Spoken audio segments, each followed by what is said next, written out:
Duo to face court again for Henry Boy's murder. Officer to be charged in deadly Mahika Bridge accident. Labour Minister's driver dies in auto accident on the East Bank. And why the government needs to be more transparent.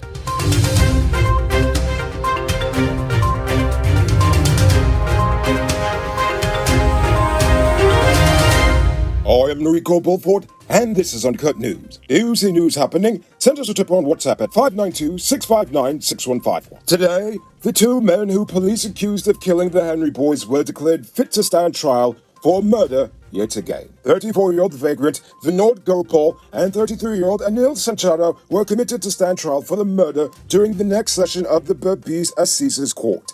It should be noted that in July of last year, the court said that the state had no real case against the men and was about to release them until the DPP insisted on a trial for them. Speaking of the DPP and the questionable usage of power, yesterday she demanded that charges be brought against Police Corporal Lawrence Carmichael, the officer who pursued 20-year-old Christopher Bangwadat, a chase that ended in a fatal multi-car collision in Mahika on February 2nd that not only killed Bangwadat, but also killed his 16-year-old girlfriend. The DPP suggested that Carmichael be charged with theft by dangerous driving based on a preliminary investigation into the accident. However, Carmichael isn't the only cop under investigation. The Office of Professional Responsibility is currently investigating two cops in Berbice following their pathetic response to an alleged kidnapping of an elderly lady who was discovered completely naked in a cane field in quarantine. Whilst the kidnapping could not be verified and the woman was not of sound mind, honestly she hasn't been of sound mind since her husband died recently, the GPF still feels that the officer should have opened a proper investigation into the matter, as not only did they find the lady naked in a cane field, but it was obvious that her face was extremely swollen and bruised as if someone had beaten her and left her there. The Office of Professional Responsibility is also investigating an officer in Bartica who is accused of physically and verbally assaulting Christopher Crichton during a traffic stop on Saturday night. Video footage of the incident appears to show Crichton being compliant with the officer's demands until the officer seemingly roughed him up as they were putting him in the back of the vehicle. That matter is currently under investigation. Now it's time to tell you about Best Buy's car of the day. Currently on sale is its 2014 RDQ3. It comes with Bluetooth, mark rims, new tires, TV, CD, stereo, fog lamps, electronic parking brake, back camera, and much, much more. Buy cash for $5.6 million. I'll pay it down as low as $1,120,000 down, with around $108,000 monthly for 5 years, and it's yours. Call or WhatsApp 662-0844 for more info. Or visit the showrooms at Lot 171 Peterborough Street, Queenstown, or Lot 2 Lamar Street, and tell them Amiga sent you for this sweet, sweet deal. The GDF is also investigating one of its own ranks, after that particular rank assaulted a 23-year-old female colleague with a shovel on Sunday. According to Newsroom, the male smacked her in the face with the shovel during a Sunday afternoon lime at Base Camp Kanuku, Letham, Region 9. Alcohol and bare ignorance is believed to have played a role in the assault. She was treated at the hospital, but her mother fears a cover-up is in the works as the offender has yet to be arrested. He is merely the subject of an internal GDF investigation. But if you ask me, since Soldier Boy here wants to hit women in the face with a shovel, how about they just dump him on some random street corner in Caracas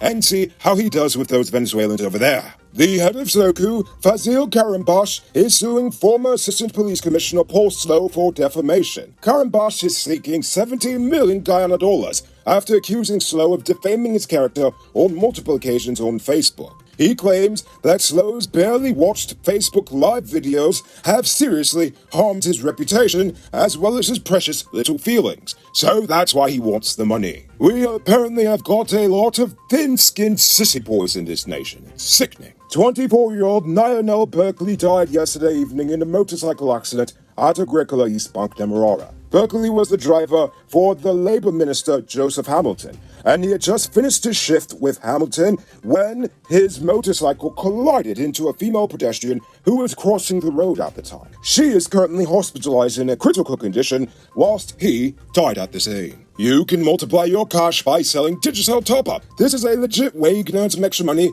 at your business or to supplement your current hustle. Become a top-up vendor quick and easy through Cellular Plus. Call them on telephone number 685-3109 for more info. Almost 2 years after police constable Quincy Lewis vanished on his way to work, the police have yet to locate him. However, they are currently searching for 2 unnamed suspects who they say have since fled the nation. Lewis was last seen alive on June 19, 2020, while he was crossing the Demerara Harbor Bridge. A few months later, his damaged phone was found in Tamiri. It's now time for today's Runner Report. Today, the nation recorded 25 new cases. There are now 1,220 persons dead, 9 in the ICU, 416 in home isolation. And the total number of confirmed cases around the nation now stands at 62,946. So please, people, wash your hands frequently. Avoid touching your nose and mouth and mask up before you leave the house. When you do leave home, try to avoid enclosed spaces and large crowds. And remember to give 6 feet of space between you and others. Now for our stupid news of the day. You know what I think is stupid? Guyanese politicians' inability to take criticism. In response to public scrutiny over the Amila Falls project,